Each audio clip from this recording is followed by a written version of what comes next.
YCP నేత సజ్జల రామకృష్ణారెడ్డి మాట్లాడుతున్నారు. ఇప్పుడు అలా చూద్దాం.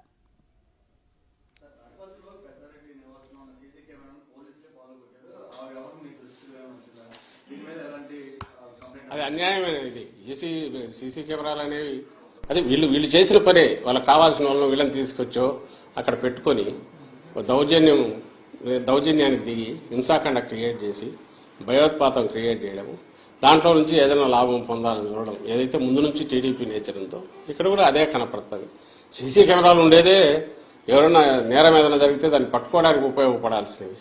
పోలీసులు పోయి దాన్ని పగలగొట్టడం అంటే ఇంకా అంతకంటే ఘోరం ఏమైనా ఉంటుందా? దాని మీద ఈసీకి మళ్ళీ కంప్లైంట్ పెడుతున్నాము, ఇది చేస్తాం. కానీ ఈ మొత్తం ఈ 10-15 ఈ మన ఎన్నికలు అయినప్పటి నుంచి జరుగుతున్నవి చూస్తే మాత్రం టార్గెటెడ్గా తెలుగుదేశం పార్టీ ఈ ఎలక్షన్ కమిషన్ లో తనకున్న లొసుగులను ఆసరా చేసుకుని అక్కడ ఉన్న కొంతమంది వ్యక్తులను పట్టుకుని అడ్డగోలుగా బిహేవ్ చేసింది. ఈ అవసాన దశలో కూడా లాస్ట్ స్టేజ్లో కూడా దానికేమీ బుద్ధి వచ్చినట్లేదు అనేది అర్థమవుతుంది ఆ పార్టీకి. కానీ చంద్రబాబు నాయుడు దాని లీడర్ ఆయన చంద్రబాబు నాయుడు కానీ ఇది కనపడుతుంది.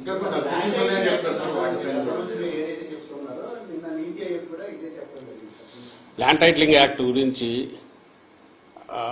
మేము చెప్తున్నాము. ప్లస్ అన్నిటికంటే ఇదేంటే ఎవరు మన తెలుగుదేశం పార్టీ కూడా ఆ రోజు సపోర్ట్ చేసింది. అది కూడా మేము తెచ్చి చూపించాము. అయినా సరే దాని మీద అడ్డగోలుగా అది ఇంకా ప్రపంచం బద్దలైపోతుంది, తలకిందులవుతోంది, ఆస్తులు ఎవరివి ఎక్కడా ఉండవని అంతవరకు తీసుకెళ్లి వాళ్ళ ఆఖరికి చేసిన డ్రామాలన్నీ నాకు తెలియగలుగుతాను. మళ్ళీ ఈరోజు దాని గురించి మాట్లాడట్లా అయిపోయింది వాళ్ళ పని. దాని పని దాంట్లో 2 తెలుస్తాయి. నేను ఇంతకుముందు అన్నట్టు వాళ్ళు ఇచ్చిన ప్రామిసుల మీద వాళ్ళకు నమ్మకం లేదు. వాళ్లను జనం తెలుగుదేశం పార్టీని నమ్ముతున్నారనే నమ్మకం కూడా వాళ్ళకు లేదు. బెదరగొట్టడం ద్వారా ఏదో చేయాలని, భయపెట్టడం ద్వారా ఏదో జరగబోతోంది చేయాలని ల్యాండ్ టైటిలింగ్ యాక్ట్ అనేది అది వచ్చేసింది.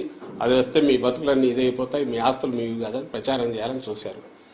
ఆ నెగటివ్ దాంట్లో పడి వాళ్ళు కొట్టుకుపోయినారు. దాని రిజల్ట్ ఏదైనా ఉంది అంటే అది తెలుగుదేశం పార్టీకి నష్టం జరిగింది అనేది పోలింగ్ చూస్తే అర్థమవుతుంది. ఈరోజు ఆఖరికి అర్థమైందిగా.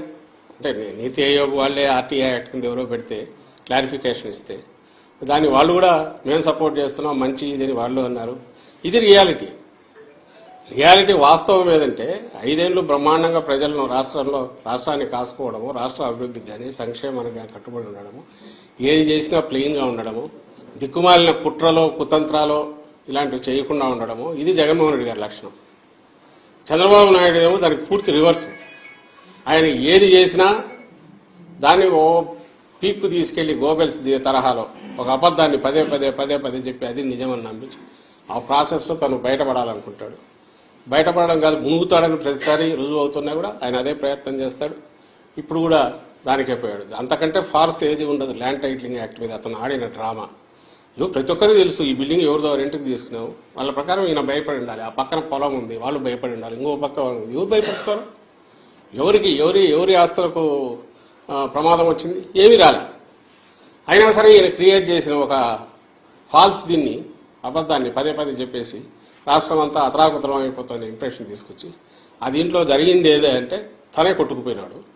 అది రేపు June 4th తెలుస్తుంది. ఇలాంటి ఫార్సికల్ దీనివల్ల ఇంకో దాని వల్ల ఏం కాదు అని ప్రజలకు ఏదన్నా కావాలంటే సీరియస్ పాలిటిక్స్ చేస్తేనే వాళ్ళ పాలిటిక్స్ చేసిన వాళ్ళకి కానీ ఆ పార్టీకి కానీ జనం బ్లెస్సింగ్స్ ఉంటాయి. ప్రజలకు కావాల్సింది కూడా అలాంటిదే తప్ప ఇలాంటి పబ్లిసిటీ ఏమంటారు దాన్ని ఏమంటారు మీడియా చేతిలో ఉందనో మౌత్ పబ్లిసిటీ దీని ద్వారానో కేవలం అబద్దాలు ప్రచారం చేయడం ద్వారా ఎలాంటి ఇది ఉండబోదు, ప్రయోజనం ఉండబోదని ఈ ఎన్నికల్లో అది కూడా ఒకటి రుజువు అవుతుంది. రేపు June 4 మీరు ఫలితాలు చూసినప్పుడు తెలుస్తుంది. సార్ ఇప్పటికే సిట్ని నియమించారు, ఇంకా కౌంటింగ్ ప్రక్రియ సరిగ్గా సాగాలంటే మరికొంత పోలీసులు కూడా బదిలీ చేయాలని కూడా నిన్న కూడినట్లు తెలుసు. మంత్రులు కూడా ఇది గవర్నర్ గారిని కలిసినట్టు ఉంది. ఇప్పుడు ఒకటి సిస్టంలో మేము అనుకుంటుంది అన్నిటికంటే ముఖ్యంగా పోలీస్ అబ్జర్వర్ తప్పించాలి. ఈసీ తరఫున ఎవరైతే ఉన్నాడో రిటైర్డ్ అధికారి అతనికి ఏ బాధ్యత లేదు, వచ్చి అందరినీ అడ్డంగా కంట్రోల్ చేసే దీపక్ మిశ్రా అని పేరేదో ఉంది చేయాలని చూస్తున్నాడు. దానివల్ల కొంతమంది అటు లీనింగ్స్ ఉన్న వాళ్ళు లేదా వాళ్ళ కుట్రల్లో పార్ట్ అయిన వాళ్ళు కొంతమంది ఉండొచ్చు అధికార వ్యవస్థలో, కొంతమంది రికార్డులో ఏం రాస్తారో పై నుంచి ఎలక్షన్ కమిషన్ పరిధిలో ఉంది రేపు కౌంటింగ్ అయ్యేంత వరకు కాబట్టి కోడ్ ఉన్నంత వరకు అనే భయంతో కూడా వాళ్ళ దీనికి లొంగి చేయొచ్చు. కాబట్టి అందరు అధికారులను కేవలం ఎలక్షన్ కమిషన్ పరిధిలో ఉంది కాబట్టి అధికార యంత్రాంగం అంతా అట్లా ఉందని మేమైతే అనం. అదేదో ఎందుకంటే చూసాం 5 ఏళ్ళు. ఇది ఇటాల్ రౌతు కొద్ది గుర్రం అన్నట్టు ఎవరు కంట్రోల్ చేస్తున్నారో, ఎవరైతే పైన ఉంటారో వాళ్ళ మీద కంట్రోల్ చేసేవాళ్ళు, దానికి తగినట్టు బ్యూరోక్రసీ పనిచేస్తుంది. చిన్న చిన్నవి పొలిటికల్ ఉండేవాళ్ళు కొంతమంది ఉండొచ్చు. అయితే దాన్ని ఆసరా చేసుకుని ఎలక్షన్ కమిషన్ పరిధిలో ఉంది కాబట్టి తెలుగుదేశం పార్టీ కొంతమంది వాళ్ళ ఏజెంట్లు లాంటి వాళ్ళను వాళ్ళకు లొంగినంలో పెట్టుకుని, కొంతమంది ఈ ప్రాసెస్లో వీళ్ళతో గొడవ ఎందుకు, ఎలక్షన్ కమిషన్ ఏం రిమార్క్స్ రాస్తుందని భయపడి కొంతమంది అధికారులు కూడా దానికి ఇచ్చేసింది. మాకు కావాల్సిందల్లా ఏంటంటే ఒక ఫేజ్ అయిపోయింది. వైఎస్ఆర్సీపీకి సంబంధించినంత వరకు పీస్ఫుల్ ఎలక్షన్స్, పోలింగ్ అండ్ పీస్ఫుల్గా అన్నీ జరిగితే అంటే అడ్వాంటేజ్. ఎందుకంటే మేము స్ట్రైట్ పాలిటిక్స్ ప్లే చేసేవాళ్ళం, కుట్రలు తెలియదు, ఓపెన్గా ఉంటాం పార్టీ యాజ్ సచ్. ఎందుకంటే లీడర్ అట్లా ఉంటాడు కాబట్టి దాపరికాలు ఉండవు. ఒకటే లైన్ ఏదైనా ఉంటే అది చెప్తారు, చెప్పిందే చేస్తారు. ఇన్ని ఉన్న వాళ్ళము మేము ఒకరిద్దరు అధికారుల మీద డిపెండ్ అయ్యో, లేక అధికారుల వ్యవస్థను లోపరుచుకోనో, వ్యవస్థను మేనేజ్ చేయడం ద్వారానో ఏదో చేయాలని అయితే మా పార్టీ ఎప్పుడు అనుకోదు, మా నాయకుడు ఎప్పుడు అనుకోడు. అది అందరికీ ఈ 10-12 ఏళ్లలోనే ప్రజలకు కూడా అందరికీ అవగతమైంది. ఆ దుర్లక్షణం ఉండేది వ్యవస్థలను పాడు చేయడము, మేనేజ్ చేసుకోవడము, మ్యానిపులేట్ చేయడము, తద్వారా పవర్లోకి రావాలనుకోవడం, దాంట్లో బొక్క బోర్ల పడడం, మళ్ళీ అయినా సరే బుద్ధి రాకపోవడం, అది తెలుగుదేశం పార్టీకి చంద్రబాబు నాయుడు లక్షణం. కాబట్టి మేము అధికారులందరినీ మార్చమనడము ఓటింగ్ కూడా అనం. ఎన్నికల కమిషను బాధ్యతాయుతంగా వ్యవహరించింటే, కమిషన్ అంటే I'm not saying commission per say total